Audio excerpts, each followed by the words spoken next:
Now we're moving on to more videos, but this is like an important skill. The 5-second rule.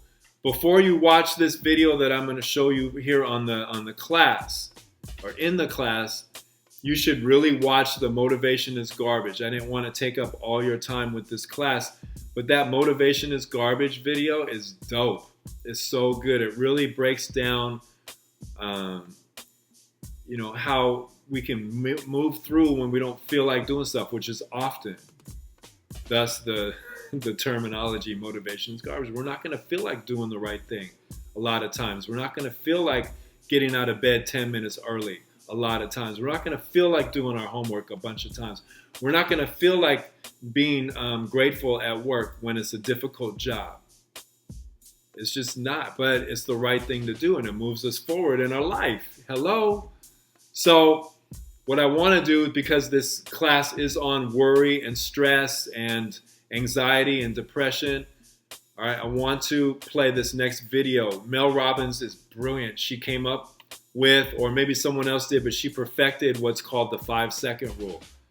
And it's literally when you feel yourself losing control or feeling yourself thinking inaccurately or distorted thinking, you count backwards, 5, 4, 3, 2, 1, and it makes you stop your automatic thinking, which she'll explain really well. And now you can do the accurate thinking. You can substitute those power statements. All right, so here we go. Amazing.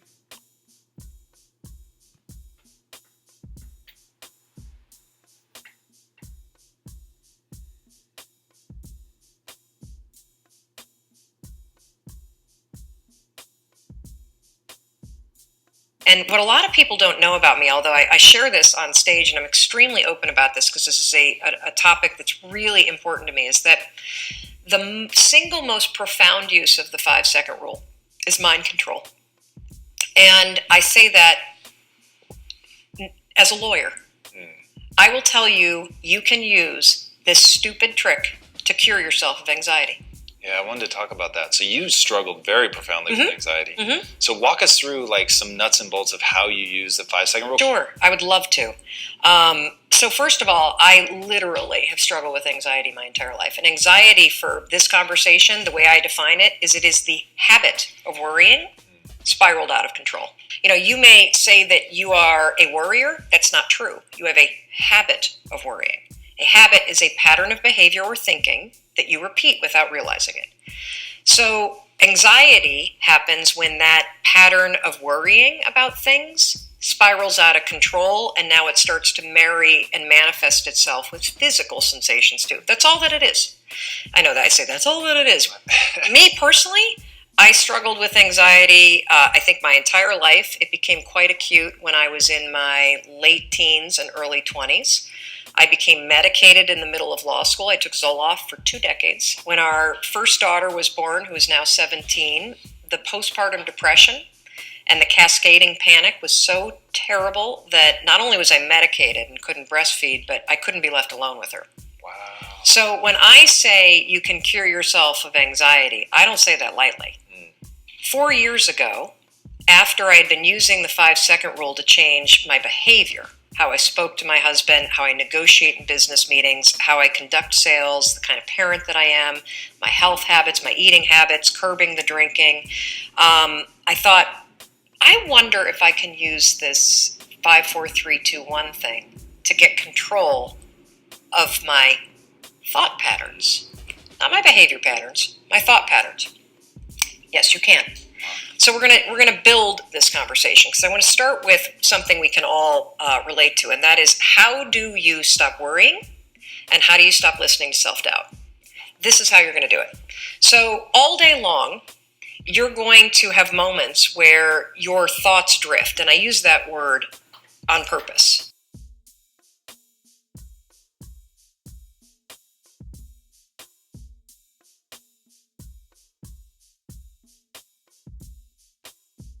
Because for me, there is a physical sensation when you start to use the 5-second rule and you start to wake up, not only on time in the morning, but you wake up to your life and the opportunities in your life, your thoughts drift. Like, you'll just be hanging out with your friends, and then suddenly you're like, I'm not sure that person likes me anymore. I haven't heard from my kids lately. I wonder if they're dead, or you just start worrying about stuff. Why? Because it's a habit. Because when you're not paying attention, your brain shifts from you being a decision maker and paying attention to you just kind of spinning things on autopilot, and one of your habits is worrying. The second you wake up and you notice, holy cow, I'm talking some negative garbage to myself right now. 5, 4, 3, 2, 1. You've just shifted the part of the brain that you're using. You've shifted from the basal ganglia, which is where your habit loops are spinning, and you've awakened your prefrontal cortex. You've also interrupted that pattern. Now what you're going to do, because your mind is actually ready to receive a different thought because of the counting, now you can put in an anchor thought. Like, if you have a mantra, if you've got a vision about the way that your business is going to turn out in 5 years, if you just have a thought that makes you really happy and proud, insert that. Now, why does this work? It works because of the counting. And I'm not kidding. We know, based on research, that positive thinking alone, not effective. In some instances, trying to force yourself to think positive can actually make the worries worse. Why? Well, the reason why is because it's really hard to just change the channel. What we have to do first is basically interrupt it and turn off the TV, and then turn it back on with the prefrontal cortex awakened. So the counting is essential. And so you can start using this today.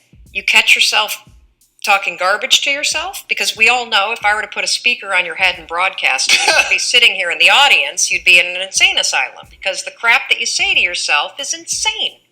And the problem is we listen to it. You'll be in a sales meeting.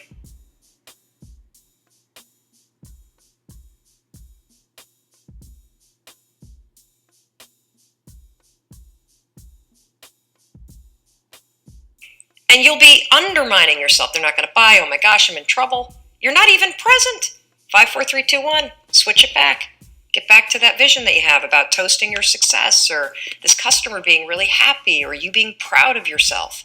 Whatever that vision may be, you can control your thoughts. And this is not just us talking about it. This is a tool that you can use. So let's take it a step further. So worrying, if you let it go unchecked, what will happen is you will get used to worrying. You will get used to living in a state where you're slightly agitated all the time. Let me talk a little bit about agitation. So what we know based on research is that physically, in your body, so physiologically, being excited is the exact same thing as being afraid. Let me say that again, because it is so important. In your body, being excited is the exact same thing as being afraid. Your body doesn't know the damn difference. Your heart races, your armpits sweat, you may get tight in your throat. Your cheeks may get pink like mine do when I get excited.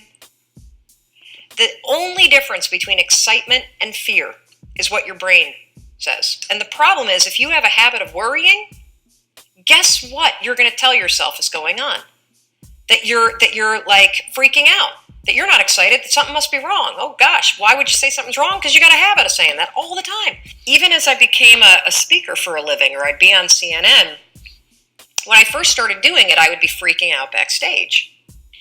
But even though, just last week, he's standing backstage, about to go on, 8,000 people, heart races, armpit sweat, my hands get clammy. I'm not nervous, though. Not at all. I'm excited. And so I developed this technique, and research out of Harvard, not based on my technique, but something very similar, proves that if you basically, right before you're about to do something, take a test, run a race, public speaking, a business negotiation, ask somebody to marry you, whatever it may be that gets your heart racing, just do this. Go, I'm excited. I'm excited to give that speech. I'm excited to ask him or her. I'm excited to do this race. I'm excited. Because what happens is you give your brain context, so your brain doesn't escalate the stuff going on in your body. Your brain's not worried. Make sense? Yeah. So you can combine this with the 5-second rule. So we know how to do worrying. You catch your thoughts drift. 5, 4, 3, 2, 1. Anchor thought. If you start to feel your heart racing, 5, 4, 3, 2, 1 to awaken the prefrontal cortex, and then start going, I'm really excited to do this. I'm really excited to do this. Another technique that you can use is ask, I think they call it interrogatory questions, where instead of giving yourself a pep talk, say, well, why am I ready to do this? Why am I ready? Because that'll force you to answer the question, which then convinces you. So why am I ready to close this sale? Why am I ready to give this speech? Why am I ready? So those are 2 strategies that you can use backed by science that are proven to actually make your performance be much better. Now let's take it a step further to anxiety. So anxiety is what happens when the habit of worrying spins out of control, your body gets really agitated, and then you allow your mind to escalate it into a full-blown panic attack. So for those of you that have not had the pleasure of having a panic attack, let me explain what it's like. So have you ever been in your car and you're driving down the road and you go to change lanes and all of a sudden there's like, oh my God, there's a car right there, right? And you swerve a little bit and then your heart's like, and you may sweat a little bit and you grip the wheel really tight and you're super locked in on the road ahead of you. But then that car pulls away and the near miss scenario passes and your mind starts going, okay, you're all right now. Right. You're all right now. That's it. That's all. That's what a panic attack is, only it happens while you're standing in front of your coffee pot. Seriously. All right. So those are just so many important, like for real, skills that she's teaching you on how to interrupt anxiety, right? So I encourage you to watch these videos over and over again. I'm going to send you the PDF of this when you finish the class, and you'll be able to just like really go through this. But that's the end of this section right here. We're almost done with this class. But that video, the content, the skills about the 5-second rule are priceless, and just use them. All the students that, once again, literally 100% of the students that take this for real and they use it, it has helped them immensely. All right, so I appreciate you for trying this stuff. I know it's new. I know it's weird in a way, and I don't mean weird in a bad way, just like weird because it's new. But that's how we get better. All right. I appreciate you for real. Good job. You're doing really good.